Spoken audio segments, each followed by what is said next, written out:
So there's this news that's broken over the last 2 days that just has my mind boggled, right? I mean, this world is wild and you just never know, do you? So this is Victoria Castle, a PhD geology student whose sister is married to this man, Joseph Horner, a music teacher in a town in the US. I'm not going to attempt to pronounce it so I don't butcher it. So one fine day, her sister Ali is out of town for, I believe it's a bachelorette party, and Joseph calls his sister-in-law upstairs to help him move a piano. Okay, now for context, all three of them live in the same house. The couple live upstairs and Victoria lives downstairs.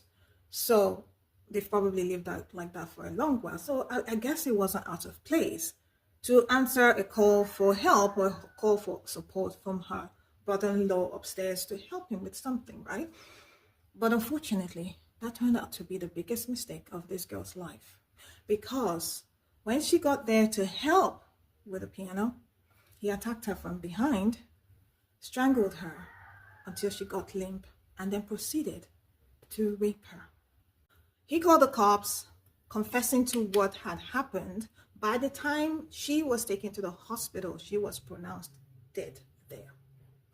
So now the cops take him in, of course, but now the same man who confessed is saying that he's not guilty. Hello, what's going on here? So right now he's being charged with second-degree murder, and at the moment there's no bail for him.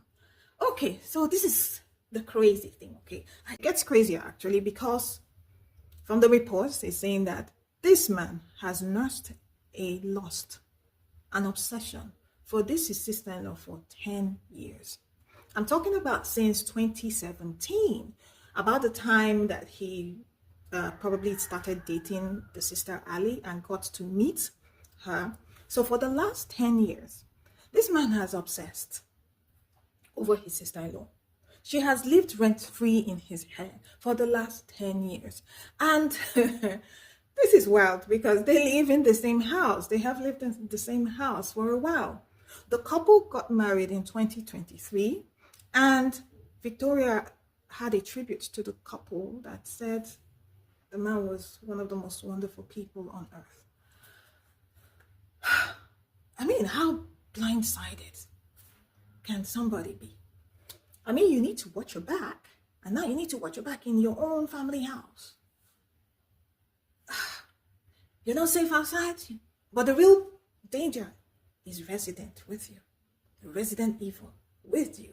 And what was really going on in his mind when he thought, okay, today is the day? Today is the day for what exactly? Today is the day that I express how I feel. Or was it, okay, if I can't have her, then nobody will? There's so many questions that comes to mind. In 10 years, did nobody see this thing? Were there any awkward behaviors around the sister-in-law that could have, had his wife or the sister-in-law a bit worried? Did he hide it?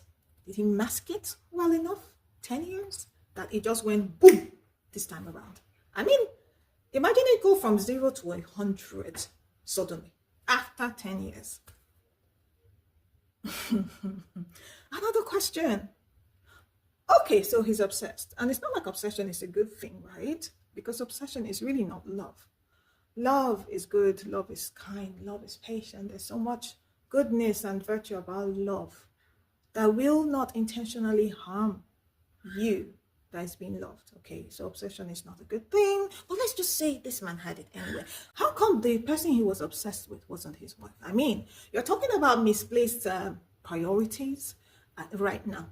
The person he's married to should have been the object of his lust, the object of his fascination, the object of his obsession. But no, it happened to be his sister-in-law. So you're suffering silently, being with your wife, while obsessing with her younger sister that lives downstairs.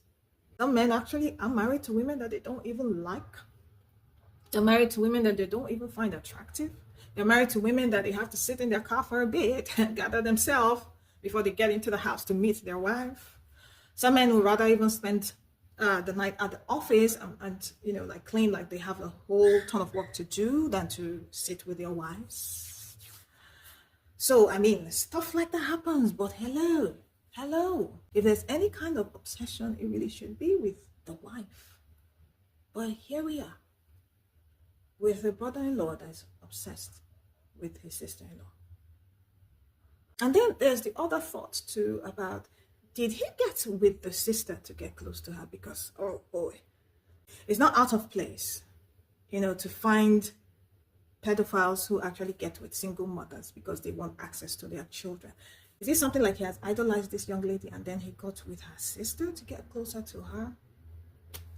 You know what? We will never know all these things or whatever. Well, anyway, the case is developing. Okay, so I guess more details will come out, but this is very sad. It is messy.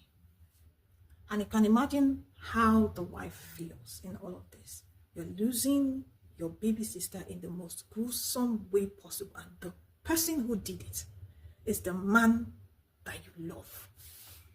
I mean, I don't know how you know, she can deal with this kind of grief. It's the double grief. Everything you thought you were building with this man, everything you thought, you know, you're investing, you're pouring in with this man, it's all up in smoke. And then your sister is gone. Well, so it's condolences to her. It's a really sad thing, you know, it's a sad space. Home is where a person should be safe. Family is where a person should be safe. But we find in this story that family isn't safe. Sometimes it's the family that makes the home unsafe. Yeah, it's sad.